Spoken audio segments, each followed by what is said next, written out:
ব্যক্তিত্ব সম্পন্ন মানুষ চেনার 5টা উপায়। নাম্বার 1, কথা ও কাজের মিল। ব্যক্তিত্ব সম্পন্ন মানুষের সবচেয়ে বড় লক্ষণ হলো তাদের কথা ও কাজের মধ্যে মিল থাকা। তারা যা বলেন তাই করে দেখানোর চেষ্টা করে। যদি কেউ আপনাকে কথা দেয় যে একটা নির্দিষ্ট সময়ে ফোন করবে বা কোনো কাজে সাহায্য করবে, তাহলে তারা সেই কথা রাখে। বারবার কথা দিয়ে কথা না রাখা ব্যক্তিত্বের দুর্বলতার পরিচয় দেয়।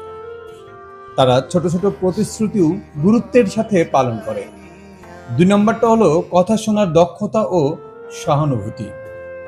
একজন ব্যক্তিত্ব সম্পন্ন মানুষ কেবল নিজের কথাই বলেন না, বরং অন্যের কথা মনোযোগ দিয়ে শোনেন এবং বোঝার চেষ্টা করেন তাদের ভেতরের সহানুভূতি থেকে। আপনি যখন তার সাথে কথা বলবেন, তখন তিনি আপনার দিকে তাকিয়ে কথা শুনবেন। মোবাইলে ব্যস্ত থাকবেন না বা অধৈর্য হবেন না। তিনি আপনার কথা শেষে প্রাসঙ্গিক প্রশ্ন করবেন এবং আপনার অনুভূতিকে গুরুত্ব দেবেন। তিনি অন্যের থেকে পরিস্থিতির বিচার করতে পারেন। 3 নম্বরটা হলো দায়িত্ববোধ ও জবাবদিহিতা। তারা নিজের কাজ, সিদ্ধান্ত এবং ভুলের দায়ভার নিতে ভয় পান না। কোনো ভুল হলে তারা অন্যের উপর দোষ চাপিয়ে দেওয়ার চেষ্টাও করেন না।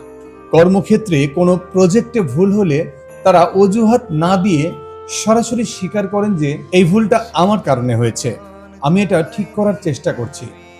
এই ধরনের মানুষগুলো নির্ভরযোগ্য হয় এবং তাদের উপর ভরসা করা যায়। 4 নম্বরটা হলো আত্মবিশ্বাস, কিন্তু অহংকার নয়। তাদের মধ্যে একটি দৃঢ় আত্মবিশ্বাস থাকে, যা তাদের আচরণে ও সিদ্ধান্তে ফুটে ওঠে। কিন্তু এই আত্মবিশ্বাস অহংকারের পর্যায়ে যায় না। তারা নিজেদের জ্ঞান ও ক্ষমতার বড়াই করে না। বাস্তব উদাহরণটা হলো, তারা নতুন কিছু শিখতে বা নিজের ভুল স্বীকার করতে দ্বিধা করেন না। বিতর্কের সময় তারা উত্তেজিত না হয়ে যুক্তি দিয়ে কথা বলেন এবং অন্যের মতকে সম্মান করেন। অহংকারী মানুষ অন্যের মতকে ছোট করে নিজেকে বড় করার চেষ্টা করে, বড় করতে চায়, কিন্তু আত্মবিশ্বাসী মানুষের তার প্রয়োজনই হয় না। একজন সত্যিকারের ব্যক্তিত্ব সম্পন্ন মানুষ কেবল উঁচু পদের বা ক্ষমতাবানদেরই সম্মান করেন না, বরং তার পারিপার্শ্বিকের সকল স্তরের মানুষকে সম্মান দেন।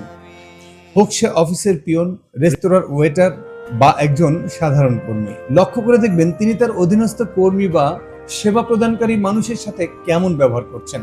তিনি সবার সাথে ভদ্র ও সম্মানজনক আচরণ করেন। তার ব্যক্তিত্ব ততটাই দৃঢ় ও স্বচ্ছ।